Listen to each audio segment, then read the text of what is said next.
Dear 101 ears, hope that this message once again finds you in good spirits.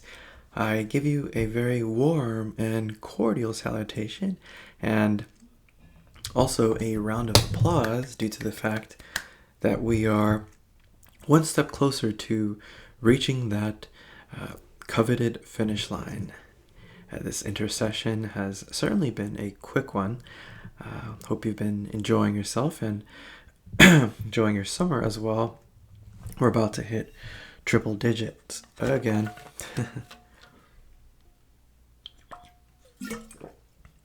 Excuse me. So because of that, make sure that you are doing your best to stay cool.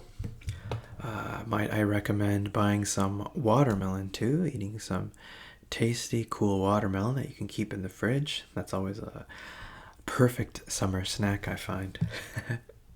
So, as for myself, my week has been nice. I've been exercising as per usual. I'm actually working with my trainer once again at the gym, which is something that I had missed a lot during all this time. So that's what I've been up to. Yeah. And yesterday, I helped my friend move a bed and just helping move things, and helped my sister move recently. So that's what I've been doing. How about you guys? How have you all been doing? Tell me, how's your week been? You can type that in the chat. So before proceeding into the signposts for this week's module, rather than starting with a punny joke, we'll be starting with a riddle. Riddle me this, riddle me that. Here's our riddle. Let's see. I'll cover it. Why are bananas never lonely? Ooh, bananas. I like those. I eat those with my oatmeal a lot. The answer is because they hang around in bunches. That's a good one. Do you guys like bananas? What's your favorite fruit? Type it in the chat. I think my favorite fruit would be the orange. Probably the orange. I really like orange. I like citric fruits a lot. Okay, so let's check out our calendar here. So look at this. As you will recall, our larger thematic unit for our class has been the human experience, yeah? Now, as citizens of this world, of this planet, we cannot overlook nature, right? And the fact that we're surrounded by nature, and we're a part of the ecosystem as well. We have a place, and our actions cause ripples into the ecosystems that surround us. Yeah. So this thematic unit is called Nature and Us. Now, the main signpost for this week is that we will be having our peer review workshop for our research paper, which is indeed our last essay. And the deadline to post the rough draft will be by this Thursday, July 22 by 11:59 p.m. Logistically, it will work exactly the same as our peer review workshop for our first essay. And just as it happened with then, you will receive your drafts 1 minute after this deadline. So right at Friday, 12 a.m., 1 minute after. And the feedback, just like we did last time, will be due by Sunday. In this case, it will be Sunday, July 25 by 11:59 p.m. So let's move into our Canvas page here. And here's us, Module 5. Here's the peer review workshop. Now, if you forgot about how to use the tools or any other logistics, then please take a look at the video for our first peer review workshop where I explain all that. Okay, here's the things that I want you to consider as you're looking at your classmates' drafts. Number 1, please be so kind as to highlight your classmates' thesis statement. They need to have one. Is it in the intro paragraph? Make sure they got one. So highlight it. in the thesis for this paper, this prompt is asking for you to think of an issue and then propose a solution. Does their thesis have that? Do they have a thesis? So be so kind as to highlight that. Is your classmate's central project / thesis an exploration of a real-life issue, and are they offering a proposed solution, since that was the task, right? Is it clear just what the issue is that your classmate will explore? So I say that because I've read some submissions where students are like, since it kind of just replicates what I said in the prompt. Since the dawn of time, mankind has brought forth solutions to issues, and they just kind of keep it like that in the drafts that I've read, and it just stays like very vague, and they never hone in on one issue to focus on for the paper. So you as reviewers make sure that they do indeed have an issue that they've selected. Is their issue sufficiently narrow, or are they tackling something far too broad? That's an important one. Let's say you go with global warming. That's massive.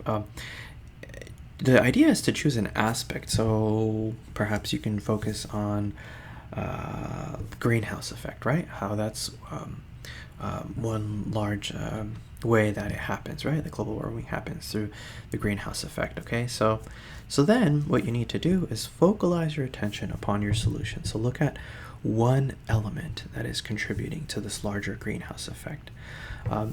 It's a lot like an inverted pyramid, where you start off with your broad issue, and then you are focalizing your attention more so. So if we were talking about our example of you say, okay, global warming, okay, fine, greenhouse effect, and then choose one element that is contributing to that greenhouse effect. So maybe fossil fuel vehicles, so cars, right? Okay, you're like, okay, fossil fuel vehicles, that's one element that is contributing to the greenhouse effect.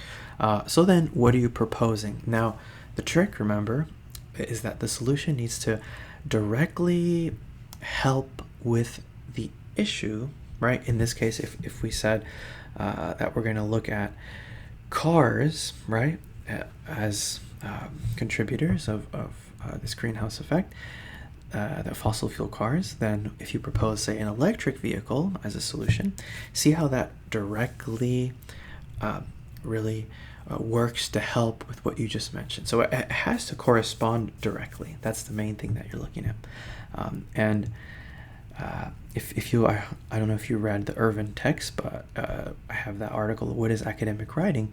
One of the more important lines that stood out to me is, a well-tended garden is better than a large one full of weeds. And that relates to essay writing and topics, because, excuse me, I think it's because the AC and the fan's been hitting it. Okay.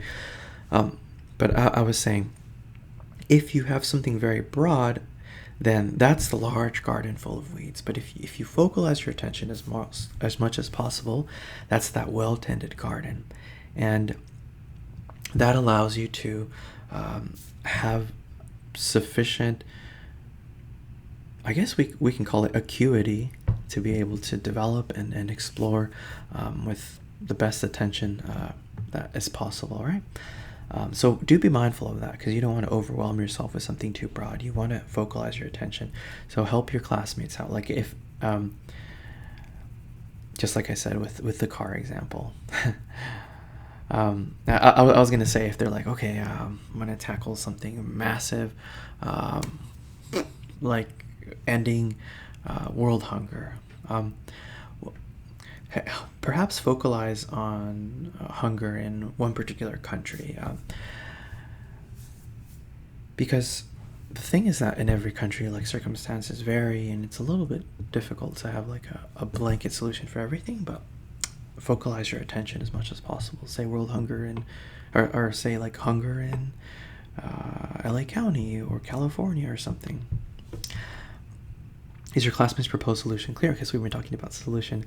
Do they make it clear just what it would take to enact this solution? How would it help their selected issue? So they have to make it clear just how what they're proposing will help directly, right?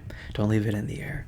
Does your classmate's draft align with the indications of the paper's prompt? So this will help if you actually have the prompt open. It'll be helpful. Just make sure that they're hitting with the points that they need to. Do you see any places in the essay that can be further developed? Does everything in the paper work towards supporting its central project/thesis? In this case, it's issue to solution. If not, then offer some ideas for how this can be accomplished.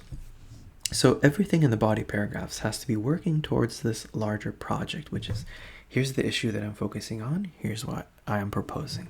If there are some things that are tangents, you're like, hey, then make your classmate aware of that and help them to rein their attention back to where they need to, which is the project of the thesis, right? That's what adds cohesiveness to the paper. Are claims, opinions, analyses supported by evidence from the writer's sources? If not, then offer some suggestions. So this is a research paper, right? And it's compulsorily asking that you bring in other voices into the conversation to help support you. So whether from articles, whether from books, whether from interviews that you saw, whether from videos, you're bringing in these voices. And that's where you're using this to help bolster your claims, opinions, analyses, right? A lot like the lawyer in the courtroom calls witnesses to the stand, calls upon exhibits. Yeah, they're strengthening their argument. This is a big one. Does the writer address implications, which is the so what question, as well as ramifications? So you got to answer that so what question. You got to say, this is important because, this is significant because, and here the issue portion, the implication is the so what. Why is this issue important? You got to make sure that's in there as you're reviewing these drafts. So what could a potential tomorrow look like if this issue is left unchecked? That's what ramifications are. And that directly ties to its significance. Here's why it matters. Here's why it's important. Here's its impact if left unchecked. Solution. So what? Why is your solution important? Again, implications of the solution. How can your solution help towards this issue? So you have to explicitly make that connection. Here's how what I'm proposing will directly help and directly correspond to my issue at hand, right? Anything else? So remember, this is the rough draft is due by Thursday, July 22 by 11:59 p.m. Just like with the last draft, with the last workshop, 1 minute after this, you'll get your drafts. So Friday, 7:23 by 12 a.m., you'll get your drafts. And yeah, feedback's due by Sunday, 11:59 p.m. And okay, so this is our last peer review workshop. Finish strong, my friends. Okay, the sound machine. Ooh, now we get into our topical discussion board that aligns with our thematic unit, which is nature in us. I don't know about you, but as a kid, and hey, still even today, I always loved the work of Roald Dahl, which included James and the Giant Peach, Matilda, the BFG, Charlie and the Chocolate Factory, so on and so forth. So this is a short story by Roald Dahl called The Sound Machine. I don't want to spoil it, but just know it's a really cool one and I loved it. So hope you like it too. So first step is to read it. Then the next one is after you've read it, and taken your notes and marked up your text, watch this video. I actually found a person who is doing a lot. Her project is a lot like the protagonist's project in this story. That's all I'm going to say. So do take notes as you're watching that too. Here's your tasks for this discussion board. Cite a quote from the story that you feel is significant. That's why it's important to be highlighting. What is its larger meaning as it relates to the story? Why is this quote significant? Roald Dahl takes us into the magical world of sound. Ooh. In the story, the main character, Klausner, builds a machine that can pick up sounds that exist beyond our own hearing thresholds. How does this story relate to the work of Mylise, who's the person from this video, as seen in the linked video above? So because of the discussion board, remember to also reply to at least one classmate's post. Oh, I love this story. It's such a cool concept. Hope you guys enjoy it too. Next one is, after you have read the story, make sure to take this little quick reading quiz. It's a short one. You have 5 minutes to answer 5 questions. Really easy, really clear cut. That's it for this week for module 5. If you have any questions, please let me know. Other than that, I wish you guys a lovely week and stay cool, as it's gonna hit those triple digits. See you guys.